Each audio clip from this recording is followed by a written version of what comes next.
Yes, you can fix a badly wrinkled scarf. Here's how. Set your iron to the correct temperature for the fabric you're ironing. Use a pressing cloth to protect the fabric. You can also just use a piece of an old sheet as a pressing cloth. Just cut it to size.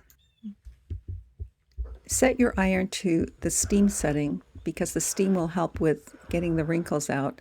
If you don't have a steam iron, then you can spray over the pressing cloth. Just fill an aerosol sprayer with purified water, and that will work fine. Now, as you iron, you want to bring the iron down flat over the center of the fabric, and when you're working at the edges, you want to make sure that those edges, that any wrinkles are smoothed out before you iron over the edges. Now, you don't want to burn your fingers, of course, so just reach under the pressing cloth where you need to and smooth out any wrinkles as you go along, and be careful. It's interesting, but an iron and an ironing board used to be standard equipment. Every home had one, and things just changed, don't they? Back in the day, it was a status thing. If you were part of the middle class and, of course, the upper class, you wanted to your clothing needed to look well ironed. That was a sign that if you didn't have wrinkles in your clothing, if it was nicely ironed, it was a sign that you were clean and tidy and you came from a respectable home. So, yes, back in the day also, the things have changed because back in the day, there were more natural fibers used to make clothing, cottons and wools, and some of them wrinkled more easily. So making them look nice by ironing them was part of the process of making them presentable. But modern clothes are wrinkle resistant, most of them, and I don't iron all my clothes anymore, and some of my t-shirts may have a few wrinkles in them. It just is not a big deal anymore. But yeah, back in the day, if a child came to school with wrinkled clothing, you kind of felt sorry for them. It was like something wasn't quite right at home.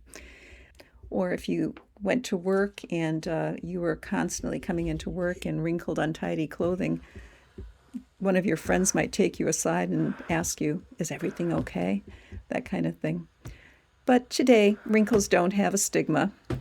And what's interesting when we talk about wrinkles and wrinkled clothing is the one thing that I remember, having grown up with ironing being a big deal, is Princess Diana's wedding dress. If any of you remember the iconic wedding dress, and when she stepped out of the golden carriage, her dress was a mass of wrinkles. And, just thinking back to what happened, it was probably the fact that her designers designed her a beautiful gown and didn't take into account how that particular fabric was going to behave when it was crunched up in a carriage and on the way to the church. And years later, the designer did say this. She said that once Diana stepped out of the carriage, she, the designer, felt faint and was horrified at the number of creases on the gown.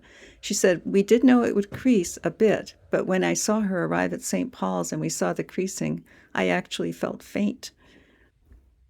She explained that they'd done a dress rehearsal before the day of the wedding, but they used a different material for the rehearsal, and there weren't as many wrinkles on the material that day.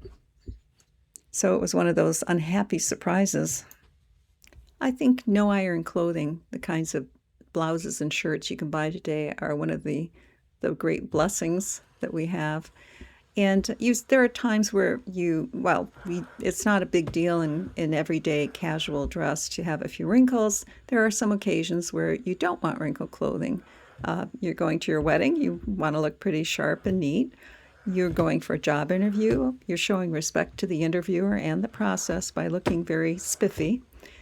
Any important occasion, if you want to look your best, you want to look as though your clothes are as neat as they can be. And ironing does help with that. It does give you that extra edge and appearance, in my opinion. As far as ironing itself, this was something that it was mostly the moms would do during the week. At one point in the week, they'd do their wash, and then they'd spend hours ironing clothes for everybody, dresses and shirts and pants for everybody in the family. and it was quite a chore. I'm curious. Let me know in the comments if you remember your mom doing a massive load of ironing.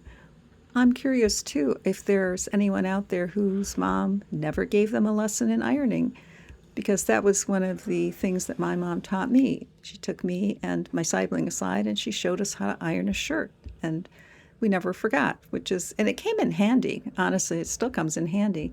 But I just wonder, are some of you just not ever picking up an iron at all? Because I know that's very possible today.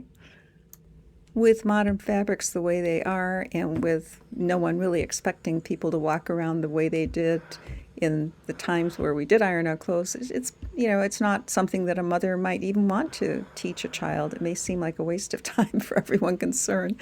Yeah, let me know in the comments. I'm kind of curious about that. But I found when I do this on occasion, as when I'm repairing this scarf. I find it kind of zen. If you notice the process, it is kind of mechanical, and there's a certain attention that you have to pay to what you're doing. But it's really beautiful to see everything kind of returning to the best look that it can be in the fabric. I really enjoy that. This is one of two scarves I have in the same color, this dusty pink. And I have two of them because this is old school too. I have one for very best, or people used to call it Sunday best. I have one that I would wear if I was going out somewhere for something important occasion. And then this is for every day. If I go out to do chores or to grocery shop or to shovel the snow, I wear this one. I love these Pashmina scarves because they are so comfortable and they are beautiful. Now, I could have had this one dry cleaned, but I didn't want to do that. I don't like to have anything dry cleaned unless it's unavoidable, just because of the chemical business. I'd rather just wash it in a washer. I do not put it through the dryer. That would be much too stressful for this fabric, but I do wash it in a laundry bag. The laundry bag protects it from getting snagged by anything else in the washer. Once I take it out of the washer, I hang dry it. Dryer heat can do things you don't want it to do to natural fibers. Now here I'm touching up the fringe. As you can see, the fringe is not as good as new. So I'm doing what I can to separate the different threads, and then some of that has to be done by hand. If you pull too hard, you don't want to do that because you can cause the fabric up on top to unravel. So I do what I can. It doesn't have to be perfect. Like I said, this is my second best. This is my everyday scarf. So I don't mind if it has a little character. If I wanted to make the extra effort, I could do this business of twisting the fibers to reconstitute them. They're a little too dry here. Probably I would need to do that with some water, and that would probably work better, because basically that's what they are. It's basically threads that have been twisted around like that to give it that look. Speaking of irons, did you know that before electricity, women had a much tougher job ironing clothes? They used things called sad irons, which is kind of an interesting word. They didn't call it sad irons because of how difficult it was to use. Sad is an Old English word for solid iron. And yeah, these things, my mom used these. I was born in the UK, so my mom actually used these. She had a little door next to our fireplace, and she would put the iron in there and it would heat up, and then she would use it to iron clothes. As you can imagine, the iron cools off pretty quickly, so that was a tedious, repetitive process, and especially when you have a big load of clothes to clean. Here I am just snipping off a tiny bit of the ends just to make it look a little bit better. As you can see, when I take the scissors away, it does look just a tad neater. Well, there we are. We have a scarf that is much better than when we started. It's something that I'll be happy to wear for second best days. If you enjoyed this video, please give it a thumbs up and like and subscribe. Thank you so much for watching. Bye now.